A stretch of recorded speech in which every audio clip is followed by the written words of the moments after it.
Cerita komik yang ada di dalam video ini merupakan hasil karya imajinasi penulis yang bersifat imajinasi, karangan atau fiksi belaka. Jika ada kesamaan dengan nama, tempat, ataupun kejadian di dunia nyata, itu hanya suatu kebetulan saja. Kami sebagai kreator juga tidak bermaksud menyinggung pihak manapun melalui cerita ini. Cerita ini tidak lain hanya sebagai hiburan dan bukan ajakan untuk meniru tindakan apapun yang ada dan digambarkan. Penonton dilarang meniru tindakan yang tidak baik dan bisa membedakan antara cerita berdasarkan kenyataan dan cerita berdasarkan imajinasi atau fiksi. Ini adalah komik yang menceritakan tentang permainan yang menjadi kenyataan. Sambil menunggu kelanjutan cerita komik yang sudah saya bahas sebelumnya, tidak ada salahnya sambil ngopi dan makan gorengan untuk menonton cerita ini. Jadi langsung saja gaspol ke dalam ceritanya. Permainan yang menipu. Itulah sebutan dari permainan VR ini. Permainan yang memiliki pengalaman VR yang sangat mengagumkan, sangat mendebarkan dan penuh dengan aksi. Permainan ini sudah dilengkapi dengan kompabilitas 16K. Dengan kompabilitas yang sangat tinggi, pemain bisa mendengar, mencium, dan merasakan berbagai hal dari alat VR mereka. Permainan RPG online dunia terbuka. Mereka para pemain yang berhasil menyelesaikan game akan mendapatkan aset yang tidak terbatas yang tidak akan pernah habis, hingga 10.000 tahun ke depan. Banyak dari mereka yang tidak percaya dengan deskripsi permainan yang mengatakan hal itu. Pemuda bernama Indo adalah salah satu dari sekian banyaknya orang yang menikmati permainan ini bahkan sampai membuatnya tertawa. Pekerjaan Indo aslinya adalah seorang kuli. Tapi dia sangat suka memainkan permainan itu saat waktunya luang. Hari itu Indo berada di tempat kerjanya seperti biasa. Sebenarnya ini adalah pekerjaan paruh waktu baginya. Setiap hari dia bekerja di bawah panasnya terik sinar matahari dan tidak luput dengan omelan dari bosnya. Saat makan siang dia mendapatkan pesan singkat dari staf permainan yang biasa dia mainkan. Padahal dia ingat bahwa dia menonaktifkan notifikasinya. Di dalam game yang dia mainkan, Indo memakai nama Ray. Dan di dalam pesan itu dijelaskan bahwa Ray berhasil mendapatkan posisi pertama dalam pertarungan uji coba versi beta. Dan mereka mengatakan bahwa hadiahnya sudah dikirim ke rekening bank milik Indo. Dan Indo juga disuruh agar segera memeriksanya apakah hadiahnya sudah masuk ataukah belum. Seperti sebutannya sebelumnya. Permainan ini disebut permainan penipuan sehingga banyak yang tidak percaya dengan deskripsi permainannya yang begitu manis. Begitu juga dengan Indo yang tidak percaya begitu saja. Tapi jauh dalam lubuk hatinya, harapan ingin mendapatkan hadiah juga ada. Sehingga Indo memeriksa akun bank yang dia miliki. Dan betapa terkejutnya dia bahwa di akun banknya ada uang masuk sebesar 107 juta rupiah. Tidak lama setelahnya, temannya datang dan meminta tolong sesuatu kepada Indo. Temannya terus memanggil Indo karena Indo hanya diam saja dan tidak menjawab. Temannya merasa khawatir jika Indo sedang tidak enak badan. Temannya langsung terjatuh karena terkejut melihat Indo yang lari begitu saja tanpa sepatah kata apapun. Ternyata Indo sangat senang dan tidak pernah menyangka bahwa dirinya benar-benar bisa mendapatkan uang dari permainan itu. Dengan hadiah yang nyata ini, Indo berpikir bahwa ada kemungkinan bahwa deskripsi yang mengatakan tentang aset yang tidak terbatas itu ada benarnya. Hal ini membuat Indo seakan-akan ingin menghabiskan waktunya untuk memainkan permainan itu. Tapi dia merasa bahwa dirinya sudah sangat terlambat untuk menyadari bahwa dirinya terlalu naif. Permainan ini sangat kejam dan tanpa ampun. Kenapa? Karena permainan ini memperlakukan pemainnya bagaikan pion pengorbanan. Guardian Tower selalu berhasil menghancurkan pemain yang kalah bersamaan dengan data mereka. Dan di dalam dungeon yang ada di menara itu, pintu keluarnya selalu dibuat secara acak. Ada bagian yang sangat menarik di sini, di mana rasa sakit yang mereka rasakan dari serangan itu, sama sekali tidak bisa dihilangkan. Maksudnya adalah, rasa sakitnya benar-benar sangat nyata. Saat berhadapan dengan ketakutan akan kematian yang terasa hampir seperti kenyataan itu, akhirnya banyak sekali pemain yang meninggalkan permainan ini. Indo sendiri sudah mendapatkan uang yang sangat cukup dari hasil bekerja paruh waktu sebagai seorang kuli di sebuah perusahaan konstruksi. Akan tetapi, Indo mengambil sebuah pinjaman online alias pinjol agar dirinya bisa sedikit lebih lama memainkan permainan itu. Hingga pada akhirnya dia terlilit hutang yang sangat banyak. Tapi di sisi yang lain, Indo tidak punya pilihan lain selain melanjutkan permainan ini dengan harapan bisa mendapatkan aset yang tidak terbatas yang bahkan tidak akan habis sampai 10.000 tahun ke depan. Hingga pada akhirnya setelah Indo bekerja dengan sangat keras, dia berhasil menyelesaikan permainan ini sampai tuntas di bagian akhirnya. Dan setelahnya banyak sekali notifikasi yang bermunculan. Semua pesan itu adalah ucapan selamat kepada Indo karena sudah menuntaskan permainan ini. Tentu saja Indo merasa sangat senang. Dan dia terus menanti sebuah pesan dari pihak staf permainan tentang hadiah aset tidak terbatas yang sudah dijanjikan itu. Singkatnya dia menerima pesan dan dia bergegas untuk membukanya. Dalam pesan itu dijelaskan sebuah pengumuman untuk seluruh pemain bahwa tujuan permainannya sudah tercapai karena sudah muncul seorang pemain yang berhasil menuntaskan permainan ini. Tapi kalimat terakhirnya mengejutkan. Kalimat itu berbunyi, akhir kata, layanan permainan ini sudah berakhir dan akan ditutup. Kami sangat berterima kasih atas dukungan Anda selama ini. Tertanda tangan staf permainan. Indo langsung lemas dan terjatuh karena tidak ada sama sekali penyebutan tentang hadiah yang akan dia terima. Indo mencoba menenangkan pikirannya. Dia berpikir mungkin staf permainan membutuhkan waktu untuk mengirim hadiahnya. Karena hadiah yang dijanjikan sangatlah besar. Jadi Indo berencana akan kembali memeriksanya esok hari. Waktu berlalu hingga hari berikutnya. Dia terus memeriksa akun bank miliknya dan ternyata, hanya uang 107 juta yang pertama kali dia dapatkan di beberapa hari yang lalu saja yang masuk. Tapi itu pun sudah habis sekarang. Bahkan dia sampai terlilit hutang pinjol. Sementara hadiah aset tidak terbatasnya, sampai saat ini tidak ada kabar sama sekali. Akhirnya Indo mulai menyesali tindakannya selama ini. Dia menyesal karena tergoda dengan deskripsi permainan itu dan akhirnya menjadi seperti sekarang ini. Waktu terus berjalan hingga seminggu kemudian. Pagi-pagi sekali, Indo mendengar suara seperti sebuah notifikasi. Tapi saat dia mengecek HP-nya, tidak ada pesan yang masuk. Indo akhirnya bingung. Suara apakah yang baru saja dia dengar barusan? Akhirnya Indo bangun dan dia melihat sebuah layar biru seperti sebuah sistem yang muncul di dekatnya. Sistem itu kurang lebih sangat mirip dengan sistem notifikasi yang ada pada permainan. Di dalam sistem dijelaskan bahwa negara lain gagal dalam misi ini. Dan Indo mendapat misi untuk mengalahkan bos sampai batas waktu yang ditentukan. Indo diberi waktu selama 44 hari. Misi ini berada di area Jepang. Dan jika gagal menjalankan misi ini maka Jepang akan musnah dalam sekejap. Tidak lama setelahnya Indo melihat berita terbaru saat ini. Dalam berita itu dijelaskan bahwa negara Moskow telah hancur sepenuhnya karena gagal menyelesaikan misi. Di saat yang bersamaan dikabarkan bahwa muncul monster yang tidak dikenal secara tiba-tiba. Penyiar berita itu berkata bahwa situasi yang serupa juga akan terjadi di Jepang. Berdasarkan informasinya, bencana ini ada hubungannya dengan sebuah event dalam sebuah permainan. Dan permainan itu adalah permainan yang selama ini Indo mainkan.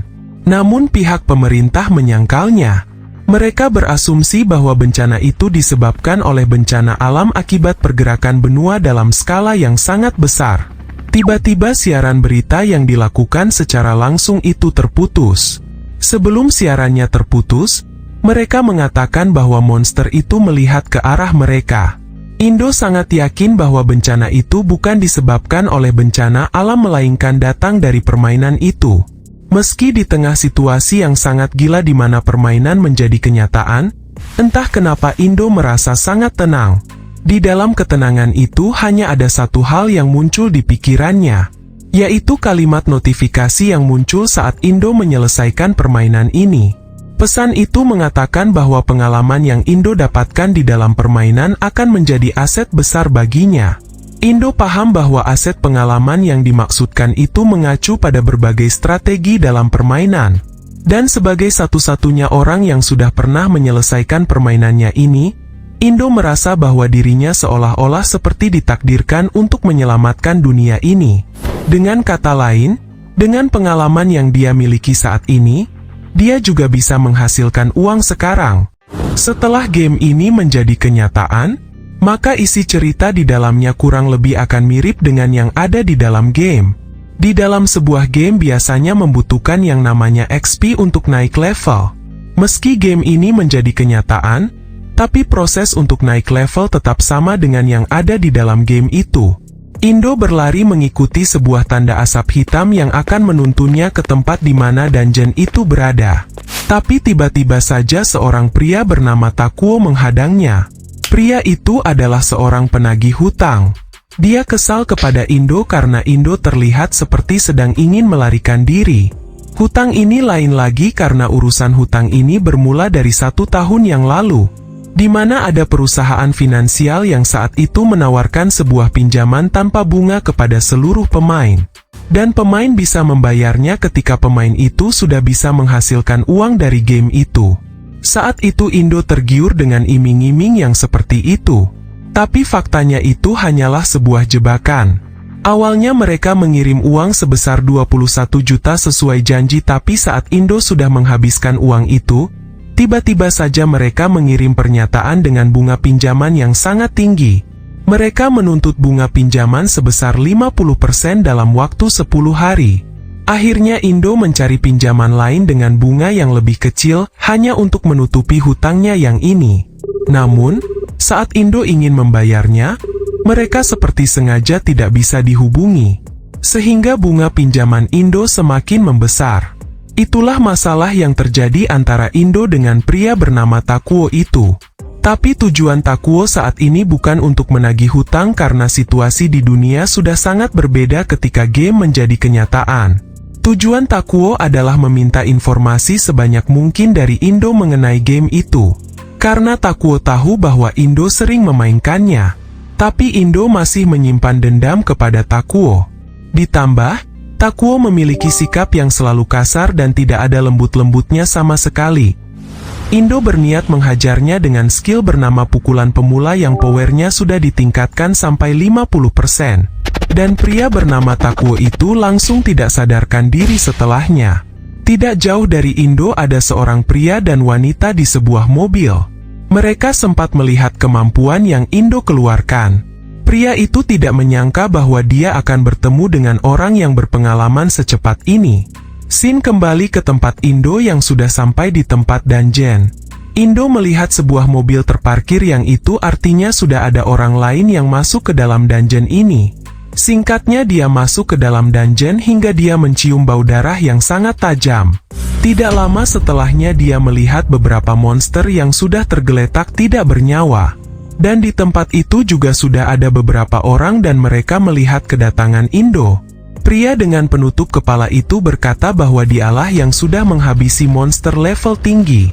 Tapi setahu Indo monster-monster ini sebenarnya adalah monster dengan level yang paling rendah. Pria itu membuka penutup kepalanya dan mengajak Indo untuk bergabung ke dalam kelompoknya. Pria itu bersedia melindungi Indo jika bergabung dan sebagai gantinya, Indo harus menyerahkan 50% uang dari hasil yang Indo dapatkan. Indo langsung menolaknya dengan alasan bahwa dirinya tidak cocok bergabung dalam kelompok pria itu. Akhirnya kelompok itu merencanakan sesuatu. Mereka berencana menghalangi Indo agar tidak masuk ke ruangan bos dungeon. Mereka khawatir jika Indo datang hanya untuk mencuri kill terakhir. Menurut pria itu, bos dungeon ini tidak sulit untuk dikalahkan. Setelah bos dungeon berhasil dikalahkan, maka bos dungeon akan muncul kembali setelah 7 hari kemudian. Tidak lama setelahnya pintu ruangan bos dungeon terbuka dan sebagian dari mereka mengancam Indo agar tidak masuk ke ruangan bos dungeon bersama mereka. Sebenarnya Indo bisa saja mengalahkan mereka semua dalam sekejap. Tapi Indo penasaran apakah mereka bisa bertahan melawan bos monsternya.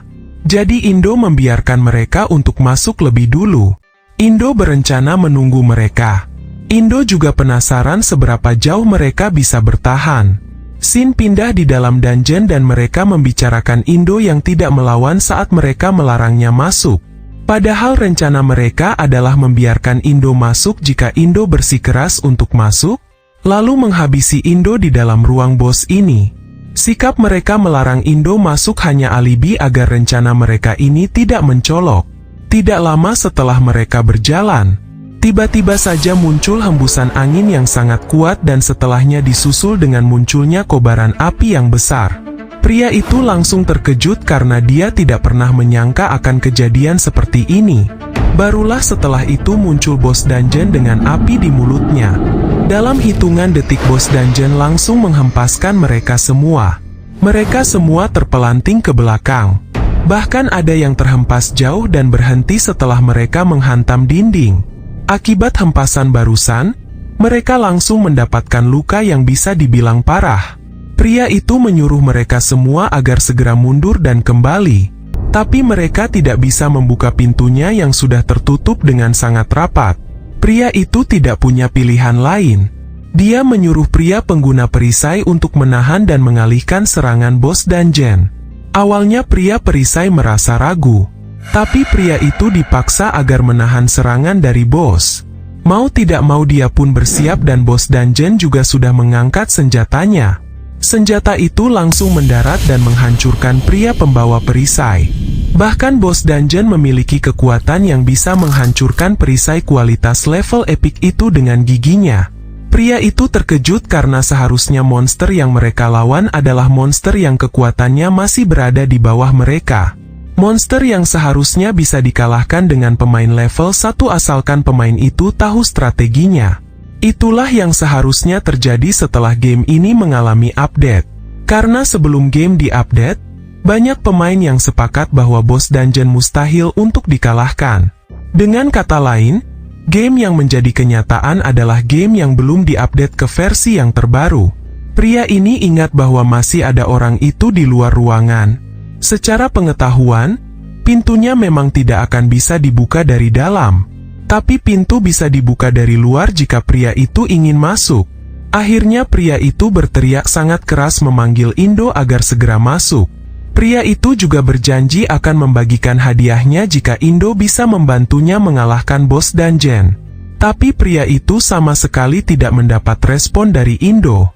Sementara di saat yang sama, bos dungeon sedang melancarkan serangannya. Serangan itu mengenai banyak pemain sekaligus dan mereka langsung terpelanting karenanya. Barulah setelahnya Indo masuk dan berkata, "Setelah kalian mengatakan sesuatu yang sangat sombong, ternyata kekuatan kalian hanya sebatas ini." Pria itu kesal dan berencana menggunakan kesempatan ini untuk melarikan diri dan menjadikan Indo sebagai umpan. Akhirnya pria itu menyuruh yang lain agar segera keluar dan menyerahkan bos dungeonnya kepada Indo. Tapi Indo menjegal kaki gadis itu hingga dia terjatuh. Indo melakukan itu bukan tanpa alasan. Alasannya bisa dilihat dengan apa yang akan terjadi kepada pria itu. Pria itu berlari sekuat tenaga untuk bisa keluar meski pintunya sedang menutup. Tapi pintu itu menutup lebih cepat sehingga lengannya langsung terjepit. Pria itu terus berteriak dan memicu kemarahan bos dungeon sehingga bos dungeon langsung menghabisinya dalam sekejap. Setelah itu Indo mengambil pedang milik pria itu. Meski pria itu lemah, tapi menurut Indo pedang milik pria itu sudah sangat cukup untuk mengalahkan bos dungeon. Setelahnya bos dungeon langsung mengincar Indo. Indo berhasil menghindari serangan pertama yang dilancarkan oleh bos. Dia menghindar dan melompat ke atas dan setelah itu melibaskan pedangnya dengan sangat cepat. Tebasannya mampu memotong tanduk milik bos dungeon dan setelahnya Indo berkata, "Bagaimana menurut kalian? Jika masing-masing dari kalian bersedia membayar 10 juta kepadaku, aku akan menolong kalian." Cerita berlanjut ketika Indo meminta bayaran kepada para pemain jika mereka ingin mendapatkan pertolongan tapi Indo tidak memaksa mereka yang itu artinya, Indo akan bergerak sendiri tanpa peduliin mereka. Mereka protes karena merasa tidak memiliki uang sebanyak itu. Mereka juga menuduh bahwa Indo memanfaatkan situasi ini hanya untuk mendapatkan keuntungan.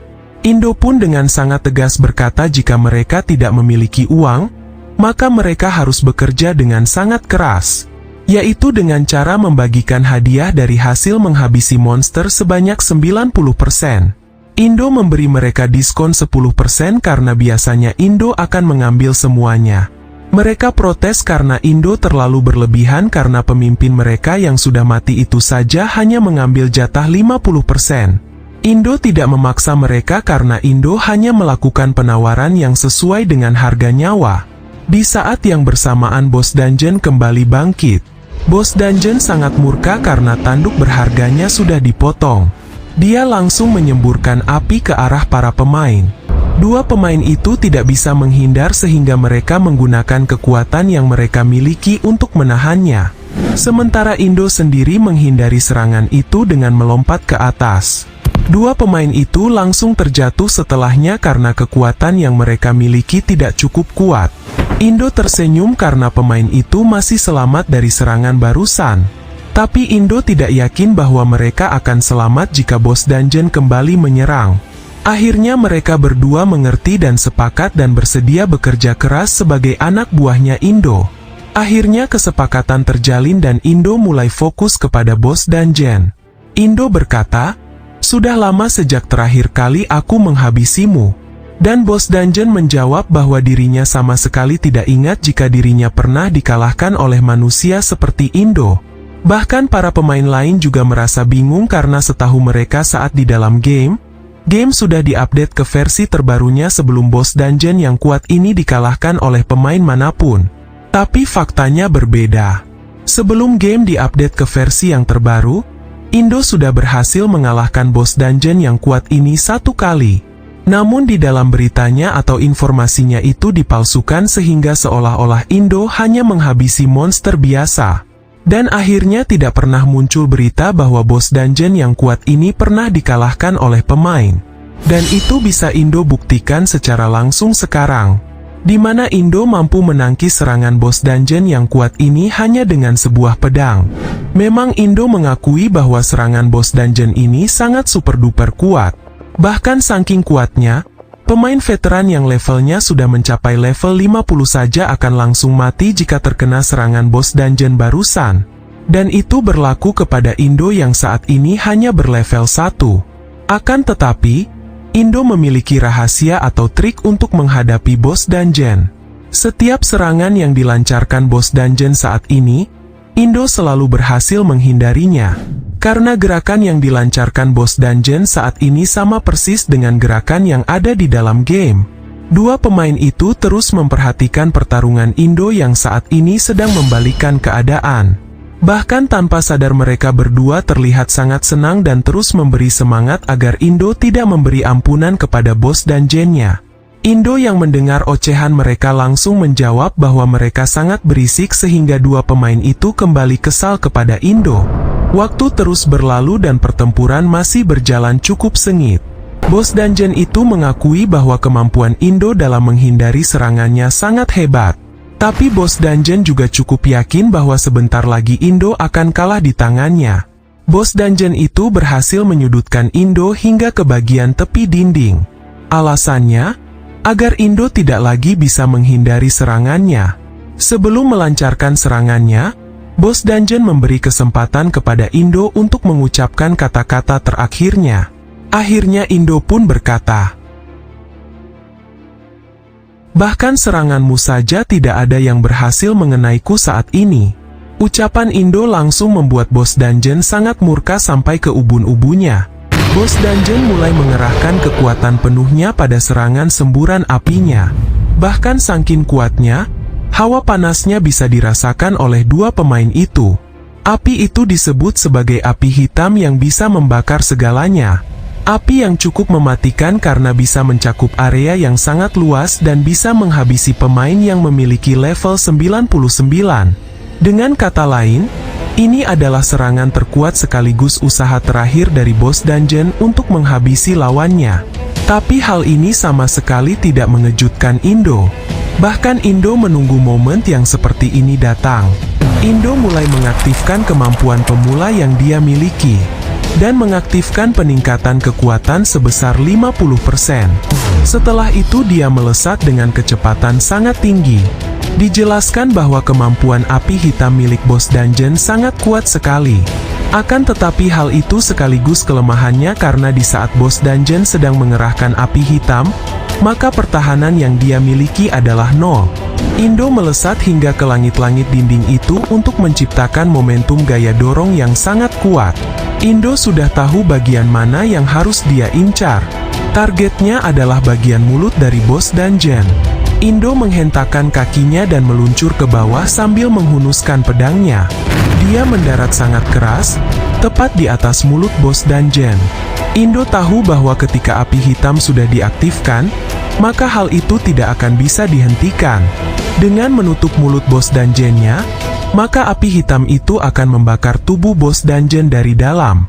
Bahkan bos dungeon sendiri tidak akan bisa menahan serangan api hitam yang dia keluarkan sendiri dari mulutnya. Dan ucapan terbaik yang bisa Indo ucapkan untuk bos dungeon adalah selamat tinggal. Indo berhasil mengalahkan bos dungeon tanpa tergores sama sekali. Sistem muncul dan memberitahu bahwa Indo adalah orang pertama di dunia ini yang berhasil mengalahkan bos tipe unik. Indo juga mendapatkan gelar unik yaitu pembantai nomor 1 dan Indo baru mendengar tentang hal ini. Jadi menurutnya, game dan dunia nyata tidak sepenuhnya sama persis. Gelar pembantai nomor 1 memiliki efek bisa meningkatkan serangan kepada bos sebesar 50%. Indo dinyatakan sebagai pemain pertama di dunia yang menerima gelar unik. Dan sebagai bonusnya Indo akan diizinkan untuk memilih profesi utama. Sistem memberinya peringatan bahwa setelah Indo memilih profesi utama, maka hal tersebut tidak akan bisa diubah lagi. Dan profesi yang Indo pilih adalah pandai besi jiwa. Dalam prosesnya, Indo berhasil mendapatkan profesi utama yaitu sebagai pandai besi jiwa. Menurutnya ini adalah profesi yang bagus dan bisa menghasilkan banyak uang. Selain profesi, Indo juga mendapatkan drop item 2 benda. Pertama adalah sebuah kunci dan kunci itu bisa digunakan untuk menuju gorong-gorong bawah tanah. Mereka mengatakan bahwa itu adalah tempat berburu untuk menaikkan level dengan sangat mudah dan bahkan juga bisa menghasilkan banyak uang. Pemimpin mereka yang sudah mati itu juga pernah mengatakan demikian. Tapi menurut Indo, kunci yang dia dapatkan itu bukanlah barang yang sangat langka karena kunci itu 100% akan didapatkan ketika pemain berhasil mengalahkan bos dungeon ini. Tapi untuk benda kedua yang dia dapatkan itu barulah sesuatu yang bisa dianggap menarik. Itu adalah belati kambing. Indo ingin mengecek setajam apa belatinya itu. Dia mencobanya kepada batu yang ada di sekitar. Hanya dengan sekali tebasan ringan, batu itu langsung terbelah bagaikan roti. Tapi menurut Indo itu masih belum cukup. Dia masih harus menambahkan sesuatu agar belatinya bisa menjadi lebih kuat lagi. Dijelaskan bahwa subprofesi adalah nama yang terdengar seperti bonus. Tapi menurut Indo, sebenarnya itu adalah profesi utama. Meskipun sebagian besar subprofesi tidak dapat digunakan, tapi beberapa subprofesi yang langka memiliki beberapa kemampuan yang luar biasa. Dan profesi pandai besi jiwa yang Indo pilih itu, berada di urutan teratas di dalam daftar itu.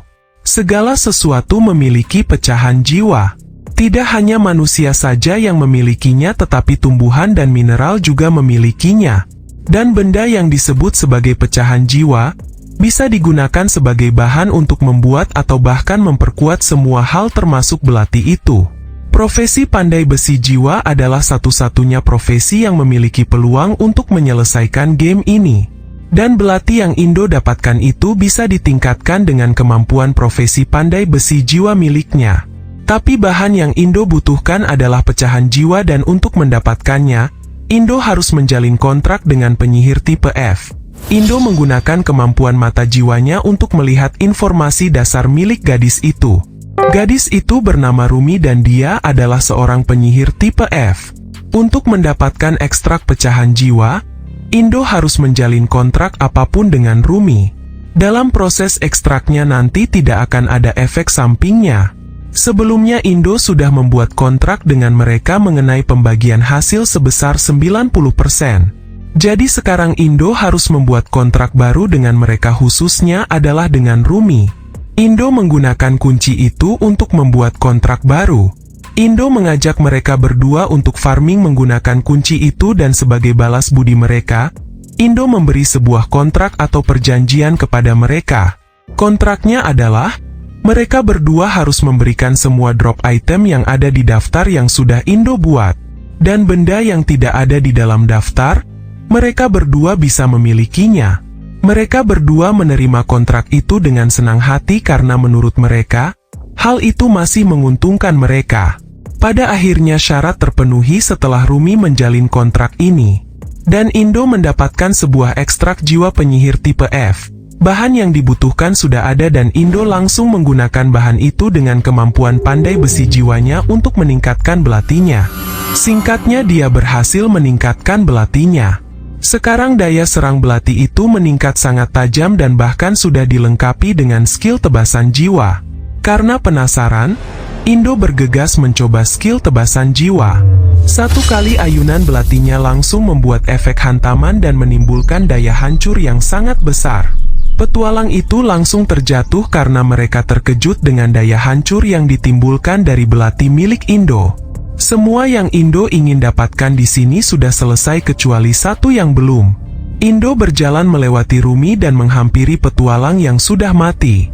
Sebelum melancarkan aksinya, Indo lebih dulu menghormati mereka yang sudah mati itu. Tapi setelahnya, Indo mengambil semua dompet petualang yang sudah mati itu. Setelah mendapatkan jarahannya, Indo merasa senang karena dia bisa kembali dengan memanggil Maxim nantinya. Sementara di sisi yang lain mereka berdua hanya bisa terdiam dan berpikir ternyata Indo lebih berbahaya dibandingkan dengan bos dungeonnya. Terutama soal moral yang dimiliki Indo. Waktu terus berjalan hingga Indo berada di suatu tempat. Di tempat ini ada sebuah sumur dan sumur itu menjadi tujuan Indo saat ini. Itu adalah sumur yang sudah terbengkalai yang terletak di kuil tua.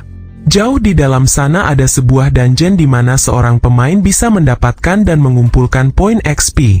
Para monster di sini sangat kuat bahkan saking kuatnya monster di sini. Mereka yang datang ke sini akan membentuk sebuah kelompok mulai dari 3 orang hingga lebih dari itu. Sementara Indo berani masuk ke dungeon ini sendirian karena dia sudah memiliki senjata belati kambing hitam level dewa. Datang ke sini sendiri juga lebih menguntungkan karena XP yang didapatkan tidak akan terbagi rata dengan rekan satu tim. Saat Indo menginjakan kakinya di dasar sumur itu, tiba-tiba ada yang melempar sebuah koin ke arahnya. Indo langsung menebasnya dan koin itu langsung terbelah. Setelah itu Indo memasang kuda-kuda sebagai bentuk kehati-hatiannya.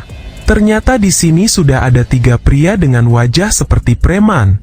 Pria yang ada di tengah itu mengklaim bahwa wilayah ini sudah menjadi wilayahnya. Indo menyangkalnya karena tidak ada seorang pun yang bisa mengklaim wilayah ini sebagai miliknya sendiri. Pria itu menjawab bahwa siapa yang cepat, maka dialah yang akan mendapatkannya dan itu adalah peraturan di dalam sebuah game. Indo mencoba melakukan negosiasi dengan memberikan informasi tempat lain yang sangat cocok diselesaikan dengan tim yang terdiri dari 3 orang. Tapi pria itu menolaknya dengan alasan bahwa mereka sangat menyukai dan merasa lebih nyaman di tempat ini. Tapi mereka bersedia meminjamkan tempat ini jika Indo bisa membayar mereka dengan sejumlah uang. Indo akhirnya paham bahwa mereka hanya menjadikan tempat ini sebagai bisnis yang bisa menghasilkan. Indo bertanya berapa harga yang harus dirinya bayar. Mereka menjawab 5 juta untuk waktu 1 jam dan menurut mereka, Indo tetap akan mendapatkan keuntungan jika berhasil mengalahkan monster yang ada di bagian paling dalam. Pada akhirnya kesepakatan tercapai. Indo membayar sejumlah uang seperti yang mereka minta. Mereka langsung menghitung waktunya ketika mereka menerima uang itu. Singkatnya Indo sudah masuk ke dalam dungeon yang bernama Gua Serigala ini. Tidak lama setelahnya Indo langsung disergap oleh kawanan serigala putih. Meski bulu mereka putih tapi nama mereka adalah Serigala Intan. Mereka adalah monster dengan level menengah yang sangat cocok untuk dijadikan sebagai ladang uang. Dan gua ini adalah satu-satunya tempat di mana serigala itu muncul secara berkelompok. Dalam benak Indo, jika dirinya menggunakan skill tebasan jiwa, maka kawanan serigala itu akan musnah dalam sekejap. Tapi untuk berjaga-jaga jika ada hal buruk yang terjadi, Indo memilih untuk menghemat kekuatannya lebih dulu. Singkatnya, kawanan serigala mulai bergerak. Indo memilih untuk menghabisi mereka satu persatu dengan tebasan normalnya. Hingga pada akhirnya kawanan serigala berhasil dia bereskan. Di sela-sela waktu istirahatnya dia mengisi perutnya dengan minuman energi kesukaannya. Tapi tanpa disangka-sangka muncul seseorang yang melesat dengan kecepatan tinggi untuk menyerang Indo. Indo langsung bergerak cepat untuk menghindarinya.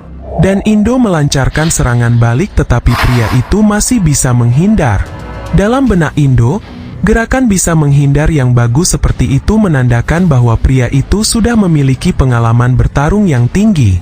Meski begitu, ujung belati milik Indo berhasil melukai dahinya.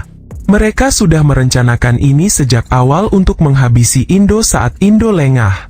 Tidak lama setelahnya dua orang lainnya datang. Tapi Indo sedikit menyadari tentang niat mereka sehingga Indo tidak lagi merasa terkejut. Pria besar itu memiliki senjata knuckle yang bisa meningkatkan daya serang pukulannya. Pria kurus itu membawa pedang getaran per menit untuk memotong sesuatu. Jika tidak tahu cara mengatasinya, maka seseorang bisa langsung pindah alam dalam sekejap. Dan pemimpin mereka itu memiliki sebuah cincin yang sangat merepotkan. Cincin itu bisa menimbulkan ledakan kecil dari sebuah koin. Dan Indo sudah tahu cara untuk menghadapinya.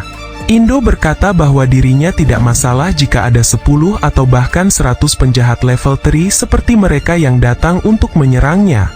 Bahkan di mata Indo, mereka bertiga tidak lebih hanya sekedar 100 rupiah saja. Pria itu terprovokasi dengan ucapan Indo dan langsung meledakkan koin-koinnya. Setelah itu dia menyuruh anak buahnya untuk maju. Pria besar itu datang lebih dulu dan mendaratkan pukulannya. Setelah itu disusul oleh pria kurus yang sudah ada di belakangnya. Mereka menyerang Indo secara bersamaan dan Indo berhasil menghempaskan mereka berdua. Dan pemimpin mereka sudah bersiap melancarkan ledakan. Cerita berlanjut saat pria pengguna cincin ledakan itu beraksi dan dia melesatkan puluhan koin ke arah Indo. Indo berusaha menghindarinya agar tidak terkena ledakan itu. Di saat yang bersamaan pria kurus yang membawa pedang itu sudah mengincar Indo dari atas. Indo langsung menahan serangan itu secara langsung. Karena pedang Indo lebih kuat, akhirnya pedang musuh langsung patah jadi dua. Setelah itu Indo langsung mengincar pria kurus itu dan pria itu langsung menghindarinya. Dari kejauhan pria pengguna cincin masih tidak percaya jika pedang milik rekannya bisa patah begitu saja. Pertarungan masih terus berlangsung dengan sangat sengit. Pria pengguna cincin tidak mau kalah dan melepaskan kembali puluhan koinnya. Indo tahu bahwa ledakan itu sangat berbahaya dan mencoba untuk menghindarinya. Dalam benak Indo, sangat disayangkan jika orang itu membuang koinnya. Padahal Indo sendiri sangat membutuhkan uang yang banyak. Tiba-tiba pria besar itu muncul dari arah belakangnya dan melepaskan tinjunya dengan sepenuh tenaganya. Saking kuatnya pukulannya sampai menimbulkan efek gelombang udara. Indo melepaskan belatinya ke udara tanpa sepengetahuan mereka. Dan pria besar itu terlihat sangat bangga dan puas setelah melepaskan pukulan sekuat tenaga. Sementara pria kurus itu merasa kesal karena rekannya tidak menahan diri dan hampir saja mengenai dirinya. Tapi pria kurus ini mengakui bahwa pria yang dia lawan itu sangat kuat. Bahkan pedang miliknya saja langsung patah karenanya. Di saat yang sama pria pengguna cincin itu mengambil pedang milik Indo karena pria itu tahu bahwa pedang Indo sangat istimewa. Tapi mereka bertiga tidak menyadari bahwa bahaya akan mengintai mereka. Indo secara tiba-tiba mengaktifkan kemampuan pengikat jiwa dan mengeluarkan efek rantai biru untuk menghambat pergerakan lawan. Pengikat jiwa itu berhasil menahan dua rekannya itu hingga mereka berteriak kesakitan. Setelah itu Indo mulai menampakkan dirinya dan berkata, "Aku menggunakan kemampuan pandai besi jiwa untuk mengikat mereka berdua dan itu lebih menyakitkan dari semua rasa sakit yang ada." Pria itu kesal dan langsung bergerak menyerang Indo. Tapi hanya dalam sekejap saja Indo sudah ada di hadapannya dan berkata, "Kau sangat lambat sekali bajingan." Pria itu langsung membuka bajunya dan mengeluarkan semua koin yang dia miliki. Di saat yang bersamaan Indo menggunakan pengikat jiwanya dan langsung menahan pria itu. Pria itu kesakitan saat rantai jiwa mengekang lehernya. Pria itu berkata kenapa koinnya tidak meledak dan Indo menjawab bahwa pengikat jiwa bisa menghentikan skill milik lawan. Indo juga berkata, dengan adanya perbedaan level di antara dirinya dan mereka bertiga, Indo bisa sangat mudah melakukan hal ini bagaikan memutar roti yang empuk. Pria itu tidak percaya dengan kalimat perbedaan level. Pria itu sudah mencapai level 7 dan menurutnya, dia sudah mencapai level di atas rata-rata dari kebanyakan orang. Indo menghargai perjuangan pria itu sebagai pemula yang bisa mencapai level 7. Dalam benak Indo, dirinya berharap mereka bertiga bisa diajak negosiasi sehingga Indo bisa mendapatkan pecahan jiwa ketika membuat kontrak dengan mereka. Pria besar itu bernama Adrian dengan profesi petarung jarak dekat. Untuk mendapatkan pecahan jiwanya Indo harus memberikan banyak makanan agar Adrian bisa kenyang. Pria kurus itu bernama Ayan dengan profesi ahli pedang. Indo harus membantu Ayan agar bisa bertemu dengan adik perempuannya agar Indo mendapatkan pecahan jiwa ahli pedang. Selanjutnya adalah pria pengguna cincin itu bernama Kozuki dengan profesi penyihir. Untuk mendapatkan pecahan jiwa tipe sihir dari Kozuki, Indo harus membuat Kozuki merasa takut kepada Indo. Dari 3 pilihan yang ada, Indo lebih suka memilih Kozuki, yaitu membuat Kozuki takut padanya. Indo mengancam mereka dan berkata bahwa dirinya akan mendapatkan banyak masalah jika mereka bertiga mati begitu saja.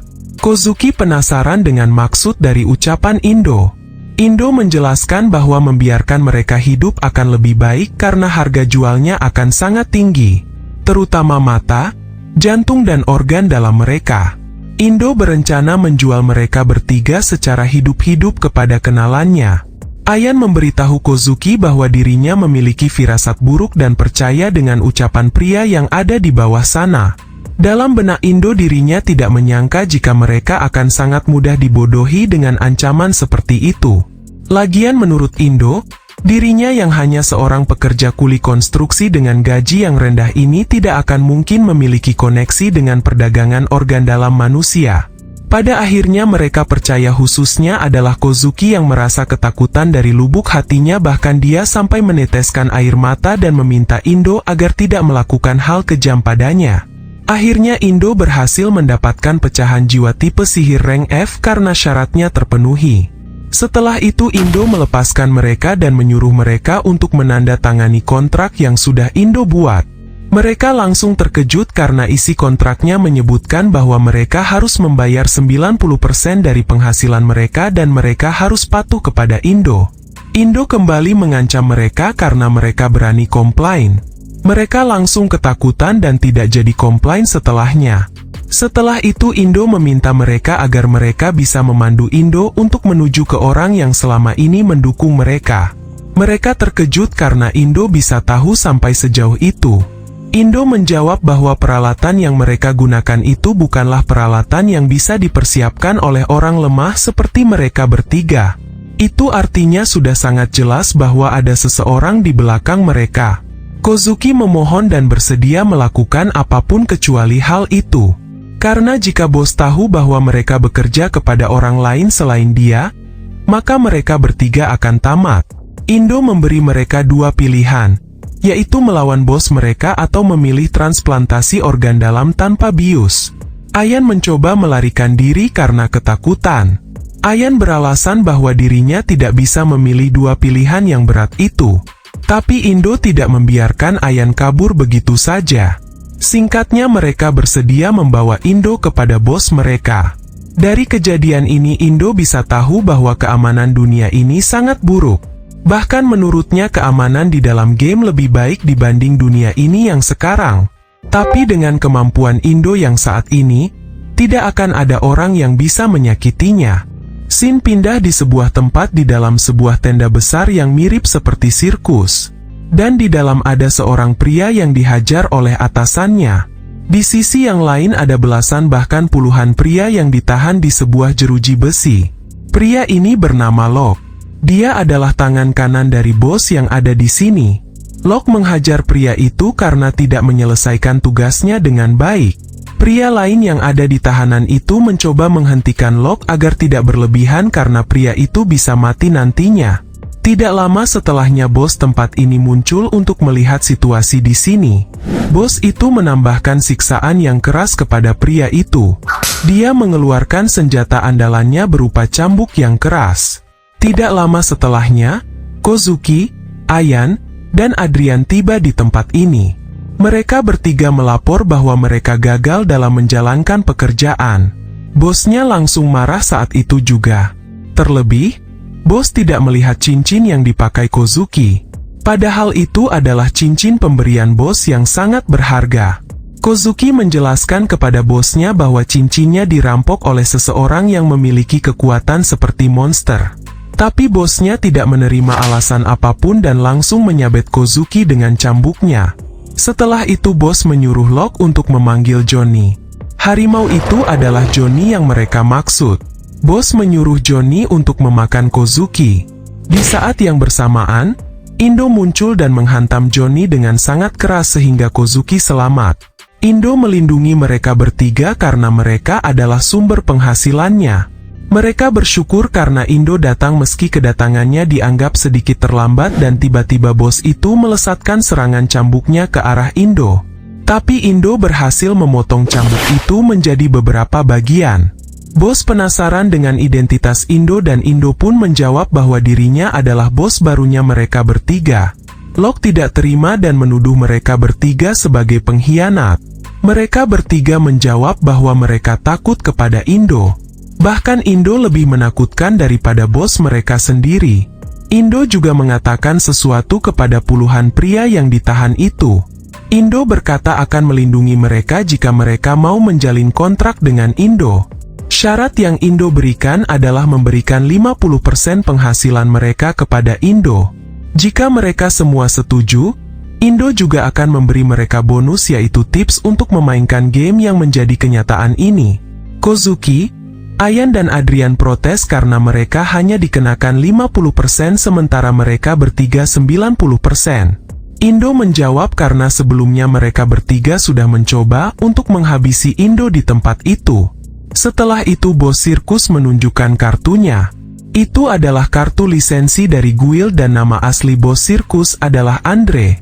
Di dalam kartu juga disebutkan bahwa Andre adalah master guild dan diberikan kewenangan dalam menjalankan tugasnya yang itu artinya Andre bisa bebas melakukan kekerasan kepada bawahannya jika bawahannya dirasa salah. Bahkan orang yang memiliki lisensi ini, polisi tidak akan berani macam-macam untuk ikut campur. Di dunia yang saat ini, kekuatan adalah segalanya. Dan untuk mendapatkan lisensi itu, seseorang harus terverifikasi minimal profesi rank B. Setelah itu Andre melancarkan serangan senjata api ke arah Indo. Dan Indo langsung menggunakan perisai jiwa untuk menangkis serangan Andre. Perisai ini bisa digunakan ketika Indo mencapai level 25 dan level Indo untuk saat ini adalah level 37. Skill perisai jiwa ini digunakan dengan mengonsumsi pecahan jiwa. Semakin banyak serangan yang diterima maka akan semakin banyak juga konsumsi pecahan jiwanya.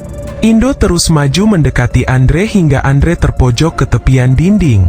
Dan Indo berhenti melangkah setelah Andre terhimpit antara perisai dan dinding.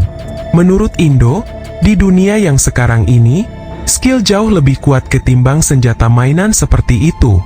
Setelah itu Indo kembali memastikan apakah puluhan pria itu mau menjalin kontrak dengannya.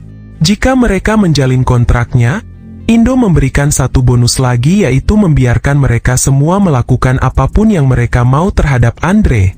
Puluhan pria itu langsung setuju menjalin kontrak karena mereka memiliki dendam kesumat kepada Andre. Tidak lama setelahnya puluhan pria ditambah dengan Kozuki, Ayan dan Adrian langsung menghampiri Andre dan menghajar Andre sampai babak belur. Setelah itu Indo mengecek sistemnya dan disebutkan bahwa sisa waktu sampai Jepang mengalami kehancuran adalah 1 bulan lagi. Jika ada seseorang yang berhasil menyelesaikan trial itu sebelum waktu 1 bulan maka Jepang akan selamat dari kehancuran. Waktu berlalu hingga ke hari berikutnya. Indo berencana mendatangi markas asosiasi untuk melakukan verifikasi profesinya dan mendapatkan sertifikat. Indo semakin bersemangat ketika dia mendengar pembicaraan seseorang yang berkata bahwa gaji pemain rank B ke atas sangat tinggi hingga ratusan juta. Dan di Jepang hanya ada 10% pemain yang berada di rank B. Sementara untuk pemain rank A, hanya ada 9 orang yang sudah terverifikasi secara resmi. Pada awalnya, pemerintah Jepang menawarkan hadiah uang 10 miliar kepada siapa saja yang bisa menyelesaikan trial. Sehingga banyak orang yang menerima tantangan itu dan hasilnya sangat buruk karena banyak pemain yang gagal bahkan sampai pindah alam. Sejak kejadian saat itu, pemain diwajibkan untuk mendaftar keanggotaan dengan asosiasi.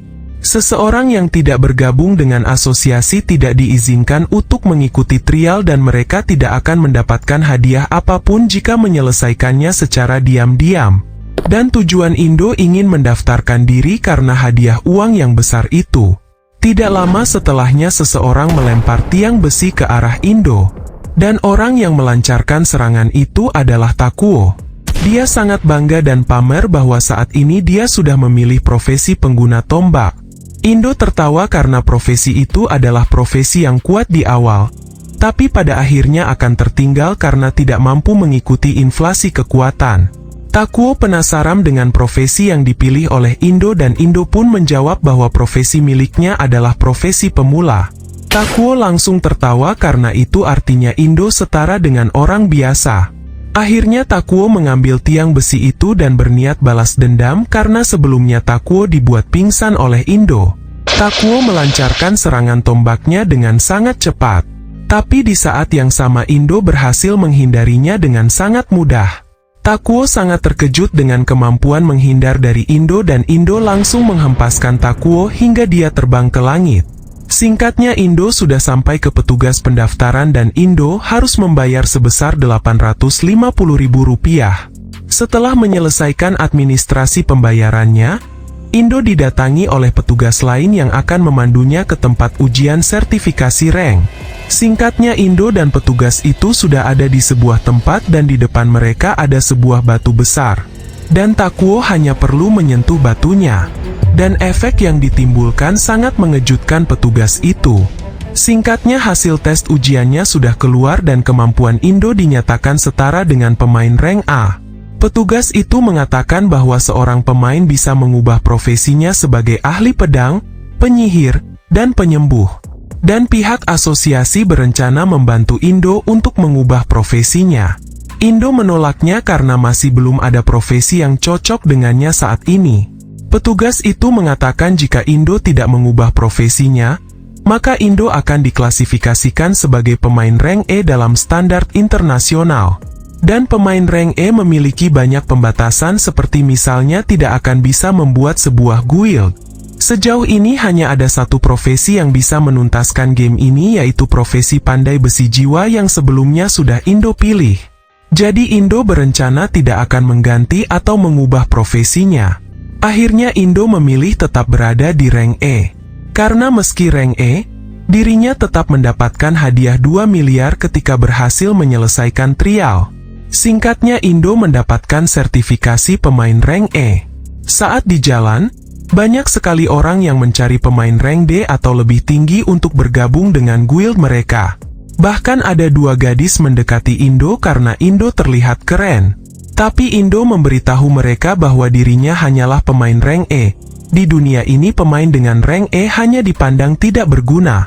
Selain itu Indo juga belum ada niatan bergabung dengan guild. Tidak lama setelahnya ada seorang pria mendatangi Indo dan pria itu sudah tahu identitas Indo. Pria itu bernama Shinji berasal dari guild Wings of Genesis, guild terkuat yang ada saat ini. Dan Fedor adalah nama yang Shinji gunakan saat dia memainkan game ini. Sebenarnya Indo sangat ingin bergabung ke dalam guild ini tapi Indo menanyakan apa tujuan Shinji mencarinya. Tidak lama setelah Takuo kembali muncul dan membuat masalah lagi. Shinji berkata bahwa dirinya tidak mengenal gangster seperti Takuo. Karena tersinggung, Takuo langsung menarik kerah bajunya Shinji dan mengancamnya. Tapi Shinji membalikan keadaan dan dia berkata bahwa dia tidak ingin membuang-buang waktu dengan orang seperti Takuo.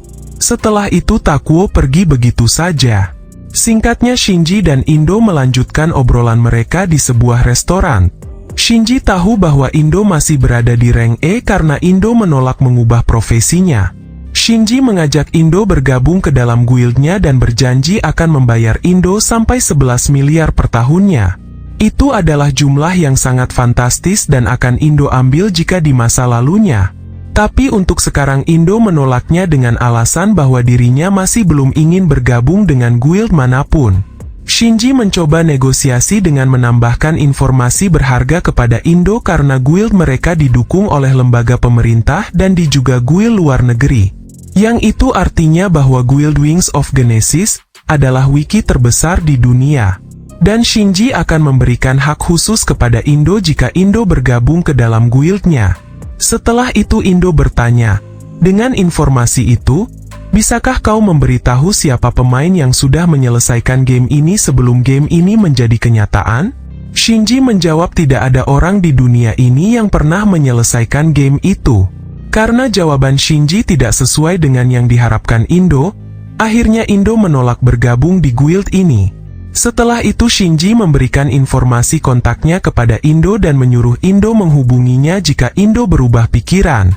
Setelah itu Shinji menuju kasir untuk membayar tagihan makanan. Shinji khawatir jika dirinya terus memohon kepada Indo, itu akan menurunkan citra guild miliknya. Tapi di saat yang sama Shinji merasa ketakutan karena instingnya mengatakan jangan sampai membuat Indo marah.